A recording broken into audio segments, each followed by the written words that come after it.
Hai, welcome back to my YouTube channel. Balik lagi ke YouTube channel gue kali ini. Apa kabarnya? Pasti kabarnya tuh baik-baik aja. Harus baik-baik aja. Apalagi di kondisi seperti sekarang ini. Mudah-mudahan kita semua selalu diberikan kesehatan. Nah, sebelum gue ngobrol panjang lebar, gue ingetin sama kalian jangan lupa yang belum like, yang belum subscribe, yang belum komen, share. Monggo, boleh di like, boleh di subscribe, dan juga boleh di komen karena itu juga gratis, ya kan? Nggak makan biaya sama sekali. Nah, memang udah lama banget gue nggak bikin video, dan kali ini sedikit tergugah gue untuk bikin video. Sebenarnya udah lama nggak bikin tuh bukan karena apa gitu, karena memang ternyata gue tuh sibuk banget yang namanya work from home. Menurut kalian enak work from home? Enggak sama sekali. Work from itu gak enak banget men, sumpah seriusan. Jam kerja lo gak jelas, terus juga kenapa kerjaan tuh jadi makin banyak. Lo mau tidur, emang lo pikir bisa tidur? Enggak, karena lo takut dicariin sama orang kantor. Ya pokoknya kayak gitulah. Jadi gak enak banget. Nah, ngomong-ngomong masalah work from home, sekarang ini kan kita memang sedang ada di kondisi yang memang memprihatinkan ya sebenarnya gitu. Nah, jadi kemarin gue sempat ngobrol sama salah satu teman gue yang memang dia tuh tinggal di Australia. Jadi ternyata di sana itu sekarang ini sudah tidak ada case penambahan orang yang terjangkit positif COVID-19 gitu kan. Jadi udah hampir 3 minggu katanya itu semua case-nya tuh 0. Nah jadi gue pengen ngobrol sama dia, kok bisa sih gitu. Dan gue sebenarnya di video ini nggak pengen jadi orang yang sok tahu, nggak pengen jadi orang yang sok-sokan tahu, tapi di sini gue bikin video ini gunanya untuk sharing sama kalian. Mudah-mudahan dari informasi atau dari cerita yang bisa kita dengar dari teman-teman yang ada di luar sana, yang positif-positifnya, yang baik-baiknya bisa kita ikuti di sini gitu kan, bisa kita terapkan agar permasalahan si COVID-19 ini bisa segera selesai seperti itu. Nah jadi abis ini gue akan share sama kalian bagaimana isi ngobrol gue lewat video call bareng sama sahabat gue di Aussie. Australia itu kan kita dibagi dalam beberapa negara bagian. Nah kebetulan gue itu tinggalnya di bagian Northern Territory atau di wilayah Australia bagian utara dengan ibu kota sendiri itu Darwin. Beberapa minggu terakhir udah banyak beberapa negara bagiannya itu dengan 0 cases. Nah walaupun ada di negara bagian yang lain yang kayak jumlah populasinya banyak, itu pun gak bertambah yang signifikan banget. Kayak yang tadi sih yang gue cari tahu dari website resmi Australian Government Department of Health itu per tanggal 18 Mei 2020 kasus yang ada untuk 24 jam ya, last 24 hour itu di bagian New South Wales, which is ya kayak Sydney, itu pun cuma hanya 1 kasus, dan bagian Queensland itu cuma 2 kasus. Terus bagian Victoria itu 8 kasus, dan sisanya semua 0 kasus itu untuk hari ini ya. Oke. Nah, berarti sebenarnya yang bikin kenapa gue pengen bikin video ini dan ngobrol sama lo karena sangat berbeda drastis keadaan di Australia sekarang sama keadaan di Indonesia saat ini gitu kan, terutama di Jakarta. Yang dimana kayaknya kasusnya tuh tetap masih banyak banget kayak gitu kan. Nah mungkin bisa nggak sih? Dan lo kan juga gini deh, lo kan tetap terus kontak langsung sama keluarga lo dan juga teman-teman lo yang memang yang ada di Indonesia gitu kan. Jadi sebenarnya lo tahu persis perbedaan bagaimana cara di Indonesia menangani ini dan di Australia menangani ini gitu kan. Yang menjadi perbedaannya tuh apa sih sebenarnya? Gimana ya? Australian government tuh did it really good job sampai hari ini ya. Perbedaan yang signifikan itu kalau mereka benar-benar ketat banget sama yang namanya bikin peraturan dan rules yang ada. Tapi selebihnya kalaupun memang ada peraturan itu kan balik lagi ke pribadi masing-masing. Yes, kayak di sini ya, kalau di sini tuh kalau mereka buat peraturan mereka disertai dengan denda, dan orang-orang sini tuh paling takut dengan yang namanya denda atau dengan bayar dengan uang. Dan pilihannya kalau kita nggak mau denda, kita pilihan keduanya itu adalah masuk penjara. Dan semua orang kan nggak mau antara harus bayar duit, denda, atau masuk penjara. Nah, kalau udah masuk penjara itu malah berhubungannya lebih panjang lagi untuk criminal record dan lain-lainnya. Tuh, jadi makanya mau nggak mau kita semua yang tinggal di sini patuh dengan peraturan yang ada di Australia dari pemerintahnya sendiri. Tapi sebenarnya gini, masing-masing negara atau masing-masing daerah terutama pasti kan punya kebijakan atau peraturannya sendiri-sendiri lah, punya peraturannya masing-masing. Karena menurut gue di Jakarta pun bukannya berarti nggak ada peraturan sama sekali, atau di Indonesia pun bukan berarti nggak ada peraturan sama sekali. Ada peraturannya, that's why sampai sekarang ada yang namanya PSBB dan sebagainya lah gitu kan. Cuma sepertinya ini menurut pandangan gue pribadi ya gitu kan, kayaknya walaupun adanya peraturan tersebut, tapi mungkin tidak semua masyarakat yang ada di sini tuh punya keinginan untuk kesadaran diri aja gitu loh, kayak ini tuh sebenarnya masalah yang serius gitu kan, ini tuh sebenarnya masalah yang serius dan gue mau sama-sama segera menghilangkan permasalahan ini gitu kan, biar back to normal lagi gitu. Nah cuma kayaknya kesadarannya itu belum ada gitu, kayak misalkan ya gue nggak tahu sih ya kalau misalkan di lo sekarang apakah denda dan masuk penjara itu benar-benar ketat, maksudnya kayak bukan cuma sekedar peraturan tapi memang dijalani gitu. Oh iya, masalah denda dengan masuk penjara itu benar-benar terjadi dan benar-benar dilakukan di sini. Jadi pas dari awal pemerintah sini, Perdana Menteri sini mengeluarkan peraturan tersebut tuh udah mulai dari bulan Maret sampai bulan April kan. Nah setiap mereka memperbarui peraturan, mereka bakalan kasih di news, terus bakalan diumumin di website mereka secara resmi. Dan nggak ada alasan apapun buat penduduk atau semua orang, ini berlaku untuk semua orang, mau siapapun dia, orang kaya, orang miskin segala macem. Kalau mereka ketahuan dengan polisi tersebut langsung kasih denda dan nggak memandang siapa dan kapan kejadiannya ada dimanapun. Benar-benar peraturannya ketat. Terus kalau ada satu kasus, jadi kayaknya di bagian South, gue juga lupa sih. Tapi ada itu benar-benar kejadian. Dia melanggar peraturan, terus dia nggak mau denda, tapi dia dikenain dengan hukuman penjara itu sih kasus yang pertama yang masuk penjara. Tapi setelah itu nggak ada lagi, karena memang orang-orangnya tuh taat. Nggak ada lagi, nggak ada. Sisanya palingan bayar denda ya. Yang di Darwin sendiri, yang gue ketahuin sih nggak sampai mereka masuk penjara, tapi mereka bayar denda untuk sekitar $1,000 kayaknya deh. Tergantung dari kayak misalkan gini loh, bahkan mereka kalau denda itu mereka yang dibilang sama pemerintah nggak boleh, kan sebelumnya bulan Maret atau bulan April kita nggak boleh mengunjungi keluarga kita atau ke rumah orang. Nah kebanyakan itu mungkin masih banyak orang yang bandel, mereka suka datang mengunjungi visit keluarganya ataupun temannya. Nah kebanyakan tuh problemnya di situ, dan akhirnya polisi ini kasih denda buat setiap orangnya, baik orang yang mengunjungi atau orang yang punya rumah tersebut gitu. Jadi sama rata, semuanya kena denda. Oke. Nah, tapi kayak selama dari beberapa bulan yang lalu sampai sekarang ini pun, kalau misalkan memang lo keluar gitu, masih banyak orang yang berkeliaran di luar atau memang sama sekali sepi? Oh, jadi kan mulai bulan Maret sama April itu yang gue rasakan bener-bener perbedaannya sepi banget. Pas dari awal-awal yang virus ini muncul tuh bulan Maret, itu kita masih di bagian South sih yang lebih udah mulai penanganannya langsung cepat. Sedangkan yang di Darwin itu kan kita bukan tinggal di Darwin. Jadi kalau di Darwin itu kita masih pertama tuh belum dapat case.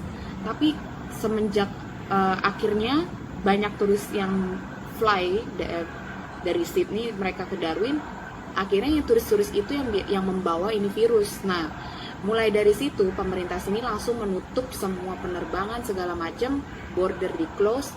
Akhirnya semua orang juga dibilangin nggak boleh keluar. Kita benar-benar menaati peraturan itu.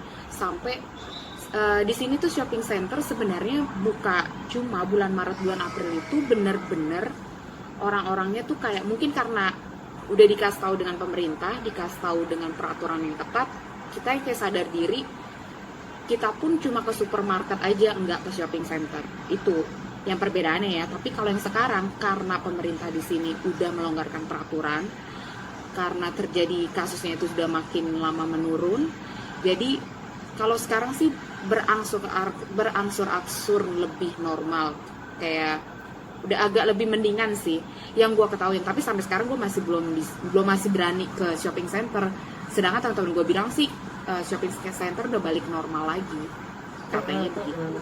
Oke, nah berarti memang sebenarnya apa namanya yang dibutuhkan untuk meningkatkan atau sama-sama berjuang untuk menghadapi si COVID-19 ini adalah kesadaran dari diri kita sendiri kali ya gitu. Karena kan yang gue dapat dari hasil kita ngobrol tadi secara nggak langsung walaupun mungkin di sini pemerintah di Indonesia lah misalkan gitu kan, pemerintahnya melonggarkan peraturan apa segala macam, tapi kayaknya harus ada kesadaran dari diri kita juga gitu kan untuk yang kayak ya walaupun semuanya sudah dilonggarkan tapi kayaknya bukan berarti gue sudah berarti bisa harus keluar gitu kan, apalagi case-nya masih sebanyak ini gitu kan. Gimana nanti kalau misalkan case-nya 0 gitu, kalau dari lo kan kebetulan ketahuan lah karena memang case-nya udah 0 banget gitu, nggak ada case ini, jadi memang pemerintah berhak untuk melonggarkan peraturan gitu kan.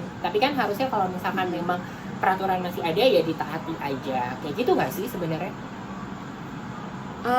Tapi sampai sekarang juga sih Hen ya, kita walaupun kita udah dilonggarin peraturannya, kita tuh peraturannya kayak bertahap gitu loh.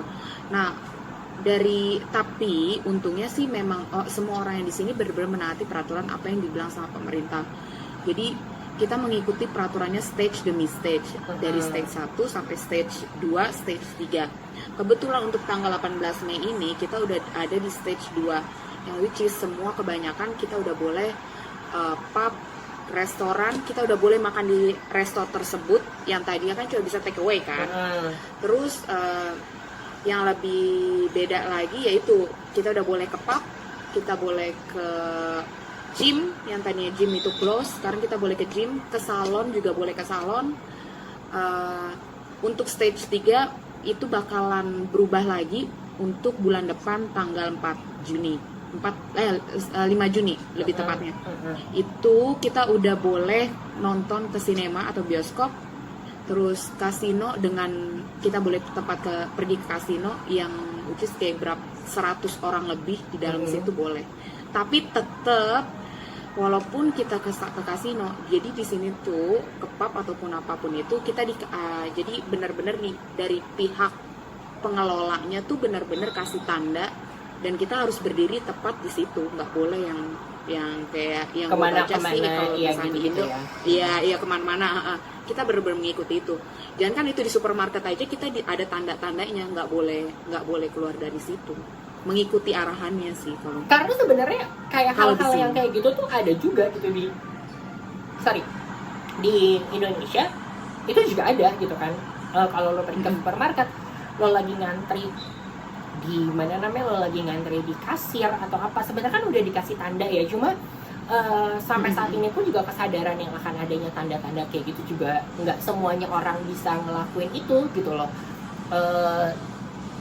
Tetap aja masih ada yang ya udah gitu kan nggak peduli melanggar itu, maksudnya kayak udah nggak terlalu nah itu balik lagi sih kalau di sini tuh kita benar-benar kalau namanya COVID ini kita benar-benar konsen banget dan nganggap ini tuh benar-benar hal yang serius, hal yang ini bukan sekedar cuma penyakit yang hahaha atau flu biasa, tapi ini benar-benar seluruh dunia udah jadi wabah. Jadi orang-orang di sini menganggap ini benar-benar serius. Jadi kita mengikuti itu peraturan, kita juga sadar diri, kita anggap kayak kita punya responsibility masing-masing gitu loh. Pemerintah ngelakuin pekerjaannya dan kita sendiri juga harus mengikuti apa yang pemerintah bilang. Itu sih kalau dari sini. Betul, berarti sama-sama mendukung lah gitu kan. Maksudnya pemerintah udah bikin peraturan ya kita juga coba mendukung gitu kan, mendukung untuk itu gitu. Jangan malahan sama-sama saling menyalahkan gitu kan.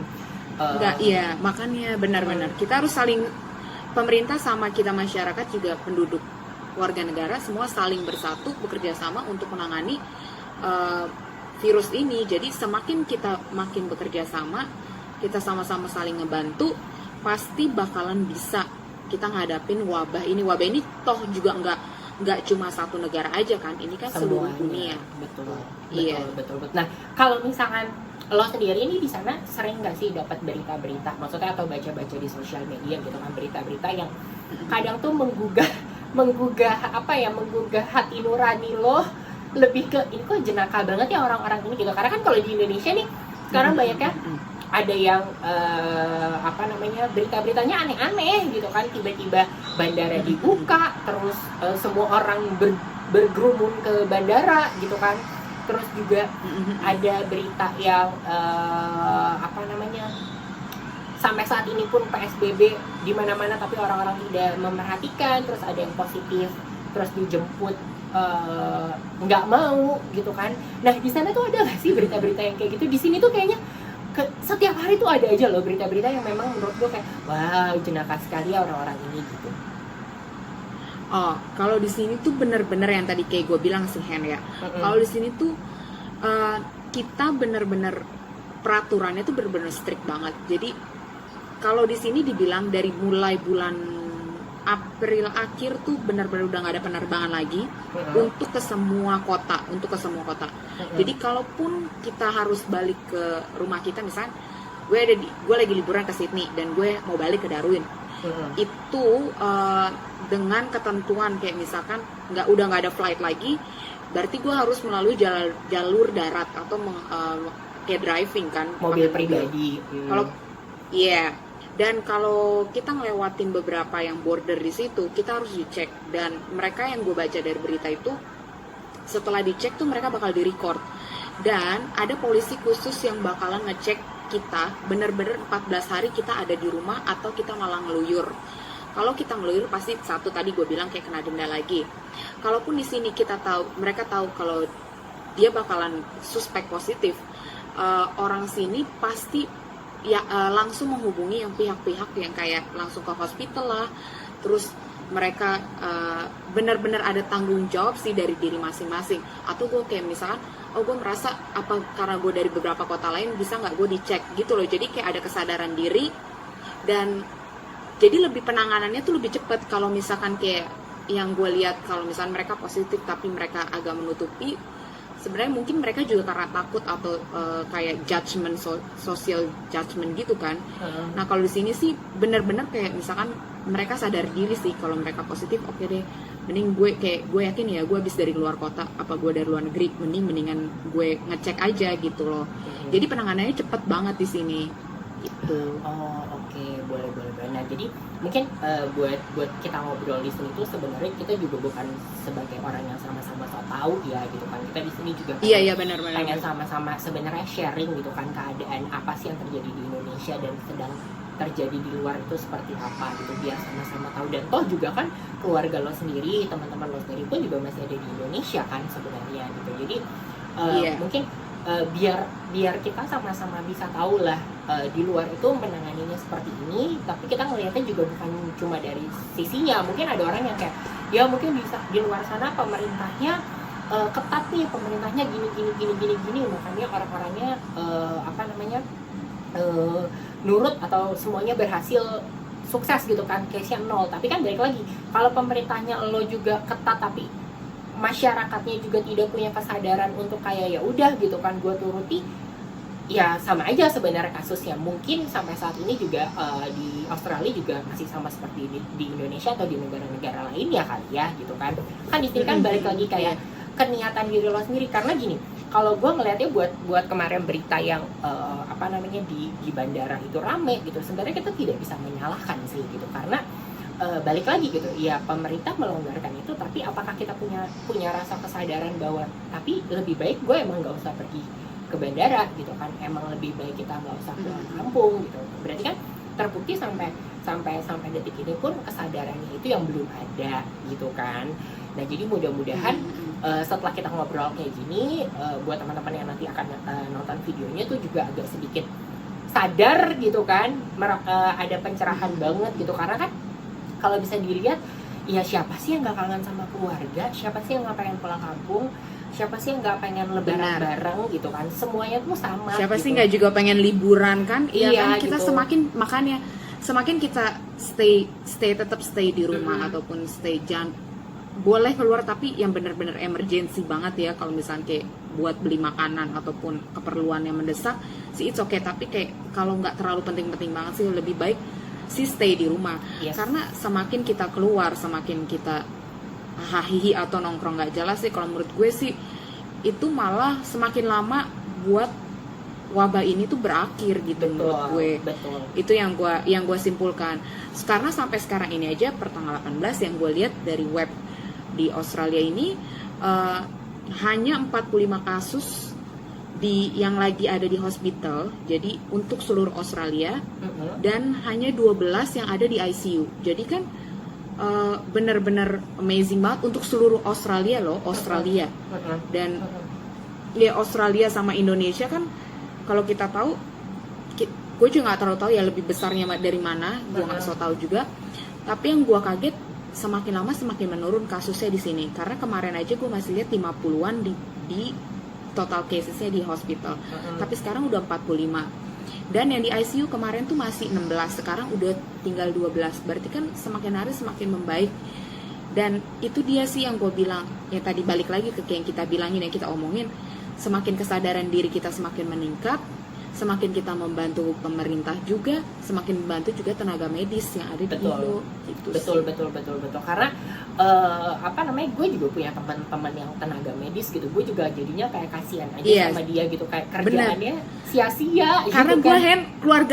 keluarga gue tuh semuanya bukan keluarga inti aja, keluarga besar gue juga kebanyakan kerjanya tuh di hospital, di Kakak lo dokter medis. kan. Jadi gue tuh ngerasain kayak gimana capek dan gimana rasanya itu bebannya tuh makin berat dan makin berat gitu loh. Yang gue bayangin tuh sekarang udah makin hektik kan. Apalagi kasus di Indonesia sekarang makin lama, setiap hari yang gue lihat juga makin lama makin naik, bukannya makin menurun. Walaupun orang bilang ada yang lebih banyak sembuh, tapi alangkah baiknya kuranginlah ego kita masing-masing gitu loh. Berpikir untuk ke depan dan orang lain juga. Iya gitu betul. sih. Karena kalau misalkan kan tadi kemarin juga gue sempat bilang kalau misalkan kita juga sebenarnya nggak boleh melihat dari berbagai macam kacamata aja gitu. Kita harus melihat dari berbagai macam kacamata lah.